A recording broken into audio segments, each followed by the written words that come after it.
Ya, anak-anak kami, salam jumpa kembali. Kita kembali ketemu pada pembelajaran kita yang selanjutnya. Materinya dengan topik upaya meningkatkan kerjasama anggota ASEAN.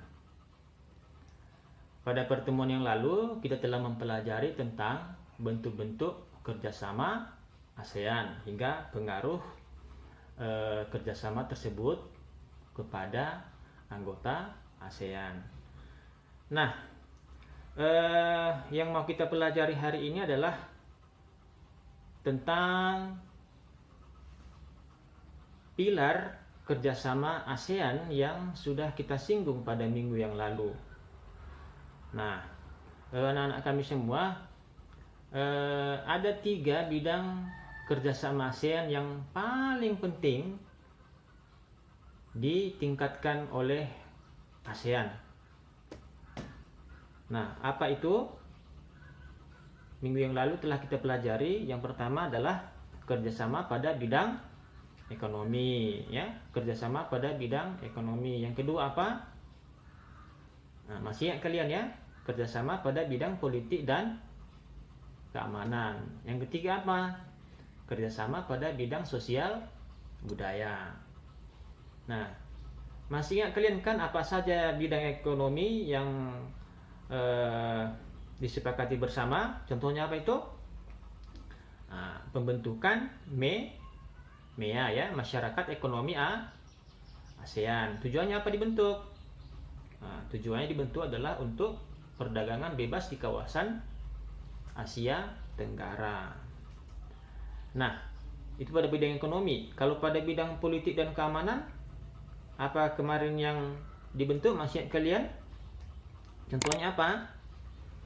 Pembentukan traktat bantuan hukum timbal balik dalam urusan pidana. Apalagi? Pemberantasan terorisme. Apalagi? Penyelesaian sengketa laut Cina Selatan. Apa tujuannya itu dibentuk? Tujuannya dibentuk adalah untuk mencapai perdamaian, stabilitas, dan keamanan di kawasan Asia Tenggara. Nah, itu dia ya. Kemudian pada bidang sosial budaya, apa kemarin bentuk-bentuk kerjasama yang sudah dilakukan oleh ASEAN? Misalnya adalah pertukaran budaya dan seni. Apalagi? Festival film ASEAN, ya, bukan festival film Korea ya, seperti yang kalian tonton di YouTube ya. Apalagi? Pariwisata. Nah, apalagi? SEA Games, ya, SEA Games yang diadakan sekali dalam 2 tahun. Nah, kapan SEA Games terakhir dilaksanakan? Ya, ditanya nanti sama guru olahraganya ya, Pak Hade ya. Ya, Pak Hade. Nah, jadi itulah dia pilar ASEAN yang kita masuk dalam pertemuan ini. Ekonomi, politik dan keamanan, serta sosial budaya. Karena memang ketiga bidang kerjasama ini sudah mewakili semua masalah-masalah yang mungkin dihadapi oleh anggota ASEAN. Maka karena ini memang mewakili semua, disebut dia sebagai pilar. Nah, apa itu pilar? Siapa yang tahu? Pilar itu kan kalau bangunan seumpama tonggak. Yang tonggak itu berarti kan penyokong kuat. Nah, harus kuat dia. Maka diharapkan dengan 3 kerjasama ini bisa menyelesaikan berbagai masalah yang dihadapi oleh negara-negara di kawasan Asia Tenggara, terkhusus anggota ASEAN. Ya, kita lanjutkan ya. Apa-apa saja rupanya masalah-masalah yang muncul pada bidang ekonomi tersebut? Sangat banyak sekali masalah. Ya, kita tahu pada bidang ekonomi itu kan kerjasamanya dalam hal misalnya tukar menukar barang, ya, dalam hal jasa, tenaga kerjaan, investasi modal, itu semuanya memunculkan masalah-masalah pada bidang ekonomi. Nah, yang menjadi pertanyaan kita, bagaimana caranya untuk meningkatkan kerjasama di bidang ekonomi itu supaya bisa teratasi masalah. Nah, apa yang pertama dilakukan? Coba lihat. Adalah promosi produk bisnis sesama anggota ASEAN, ya. ada promosi. Tahu kalian promosi kan? Promosi berarti adalah memamerkan barang atau jasa supaya dikenal oleh orang lain. Nah, misalnya kerajinan Indonesia itu dipromosikan, katakanlah pada saat ada pertemuan dengan negara-negara ASEAN, ada festival. Dengan demikian negara-negara yang lain akan mengenalnya dan berpotensi untuk dibeli. Nah, begitu. Jadi kalau banyak membeli, apa yang terjadi? Maka bisa majulah perusahaan-perusahaan tersebut. Jadi perlu promosi, seperti ada di gambar ini kan, promosi ini ya. Ada promosi produk-produk baru. Nah, ini di mall memang. Inilah contohnya promosi. Jadi perlu mempromosikan barang. Apa upaya yang lain yang dilakukan oleh negara anggota ASEAN adalah ini dia, perusahaan investasi. Ya. Jadi diharapkan maunya negara-negara lain dapat berinvestasi ke suatu negara. Makanya pemerintah kita, dalam hal ini Presiden Joko Widodo, ya, melalui Menteri Luar Negeri, Menteri Perdagangan, ya, Menteri BUMN, kalau bisa ada maunya negara-negara lain menanamkan sahamnya, menanamkan modalnya ke Indonesia, sehingga perusahaan kita itu bisa lebih maju. Demikian juga orang Indonesia misalnya, para pengusaha Indonesia bisa menanamkan modalnya ke perusahaan-perusahaan di negara-negara tetangga. Jadi semakin majulah negara itu, ya, karena memang perusahaannya berkembang dan banyak. Jadi maunya begitu dia, ada perusahaan-perusahaan yang mau menanamkan modalnya di negara yang lain, maka juga itu bisa meningkatkan kerjasama di bidang ekonomi. Oke, apa upaya yang ketiga? Ya, yaitu adalah pengembangan pariwisata. Ya, pengembangan pariwisata. Jadi ASEAN bukan hanya lagi mengembangkan pariwisata di antar anggota ASEAN saja, enggak. Sudah keluar pun, lihatlah ini ya, pengembangan pariwisata di Jepang. Rupanya ASEAN sudah membangun kerjasama pariwisata di Jepang. Tujuannya apa? Karena di sana kan banyak juga negara-negara ASEAN yang mengembang pendidikan, ya, yang bekerja, maka mudah untuk mencari informasi. Nah, orang-orang Jepang juga yang mau datang ke negara tetangga ASEAN, bisa mereka dapatkan informasi dulu lewat kerjasama ASEAN Jepang ini. Nah, ini dia. Dengan demikian maka majulah pariwisata di negara-negara ASEAN. Oh, Danau Toba ada di sana. Rupanya begini Danau Toba, diperoleh informasi di Jepang, maka orang Jepang nanti berlomba-lomba datang ke Danau Toba. Nah, gitu ya. Jadi pariwisata juga perlu dikembangkan. Nah, apa yang selanjutnya adalah pembentukan cadangan makanan, ya. Pembentukan cadangan makanan, terutama beras. Jadi ini ekonomi untuk menghindari terjadi kelaparan masyarakat, kelaparan rakyat. Kalau ada krisis moneter misalnya, ada krisis berkepanjangan, maka ada ketahanan pangan. Tahu nggak kalian negara apa yang paling banyak menghasilkan beras di ke-10 anggota ASEAN? Indonesia, ya. Apalagi ada Vietnam, apalagi ada Thailand. Nah, ketiga negara ini merupakan pemasok cadangan beras bagi 10 negara ASEAN tersebut. Hebatnya lagi upaya lebih lanjut di mana ASEAN melakukan kerjasama dengan 3 negara di luar ASEAN. Contohnya apa? Jepang, Korea Selatan, kemudian Cina. Maka ketika misalnya ke-10 negara ASEAN ini kekurangan pangan akibat terjadi krisis atau masalah pandemi yang bisa merusak kebutuhan pokok atau pangan di negara tersebut, maka bisa dibantu oleh negara-negara yang telah dijalin tadi. Ya, jadi ada ketahanan pangan. Ketahanan pangan di Indonesia apa namanya?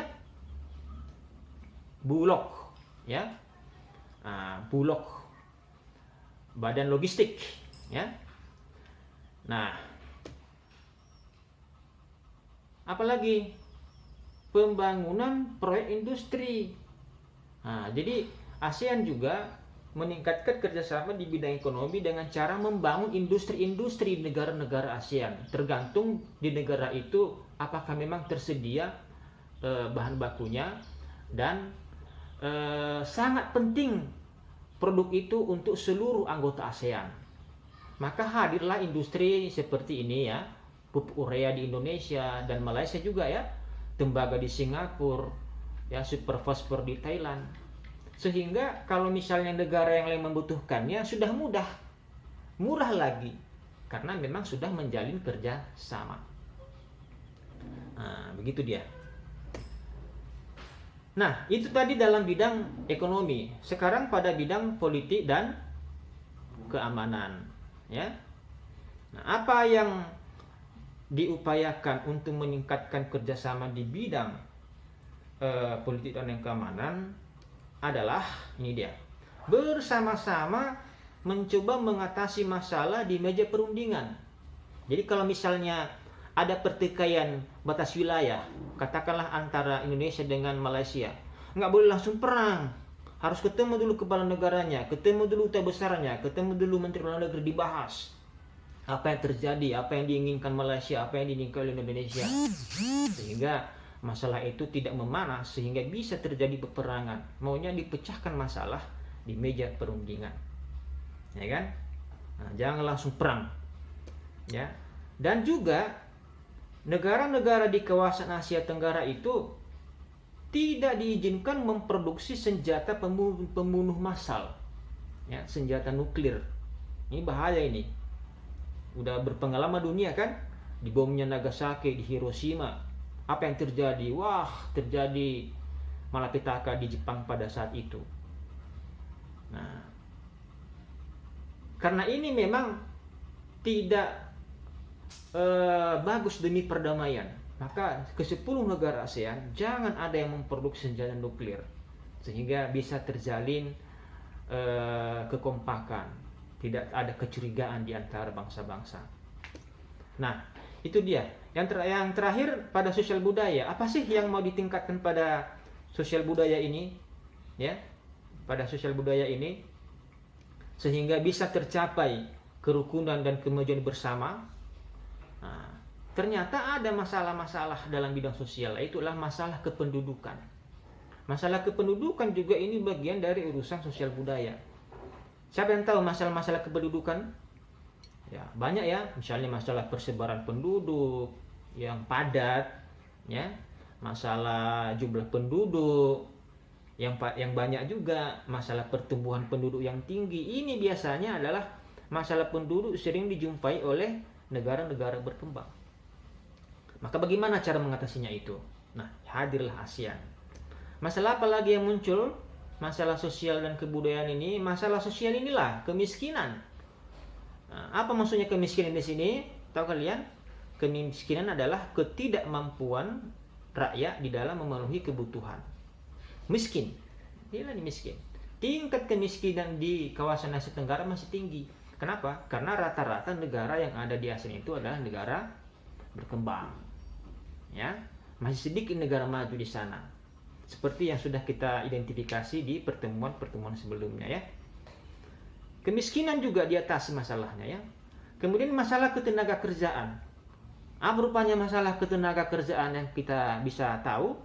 Misalnya masalah kesempatan kerja, ya, rendahnya kualitas pencari kerja, tingkat pengangguran tinggi. Itu tadi, tidak ada kesempatan kerja, maka diupayakanlah maunya banyak perusahaan, sehingga muncullah MEA tadi. Orang Indonesia bisa mencari kerja ke Malaysia, orang Malaysia bisa mencari kerja ke Thailand. Ada kerjasamanya. Itu namanya, istilahnya itu AFLA, Asia Free Labor Area, bebas mencari kerja di mana saja. Tapi ingat, harus bisa menggunakan bahasa Inggris misalnya, punya keterampilan akuntansi misalnya, atau komputer misalnya, supaya kompetitif. Jangan seperti masalahnya nanti rendah kualitas, disuruh kerja ini nggak mampu. Maka demi meningkatkan kualitas pekerjaan itu, maka ada dibuat pelatihan sumber daya manusia.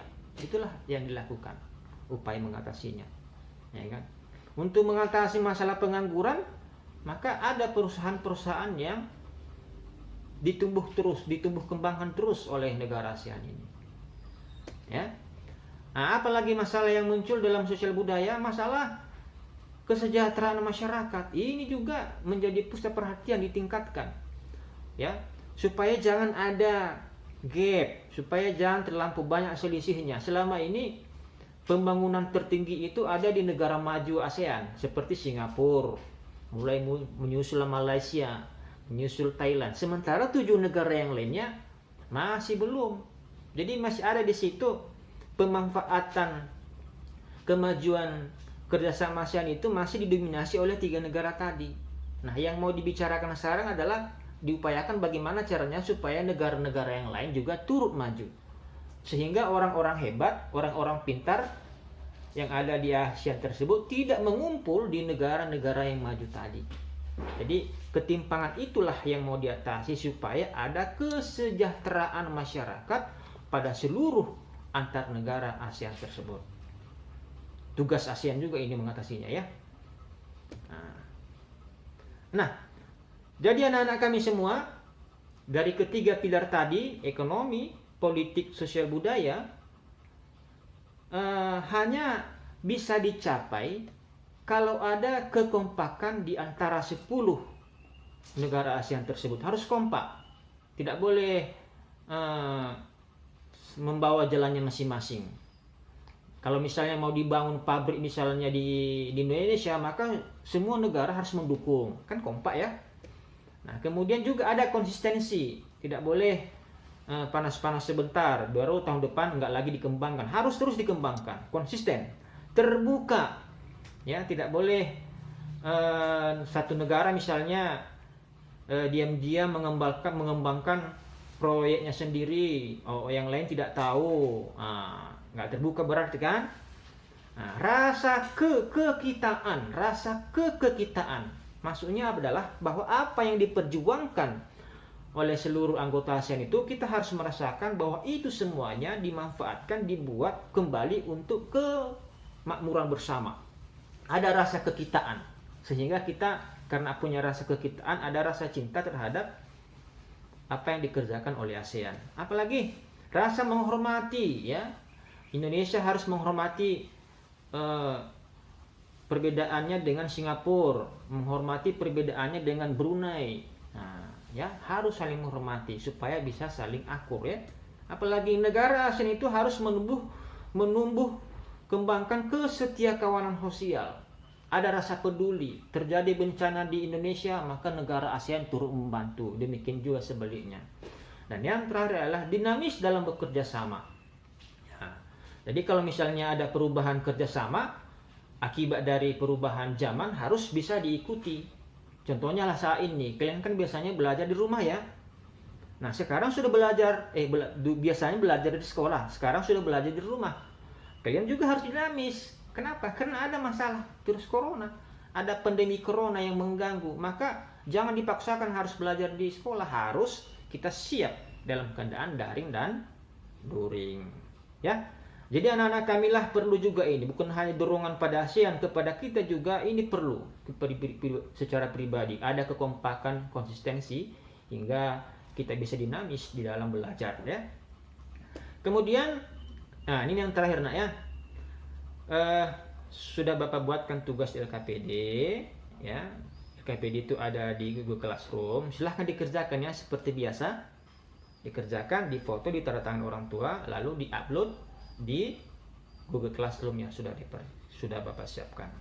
Oke, ya, demikian dulu pertemuan kita dan sampai jumpa di materi berikutnya.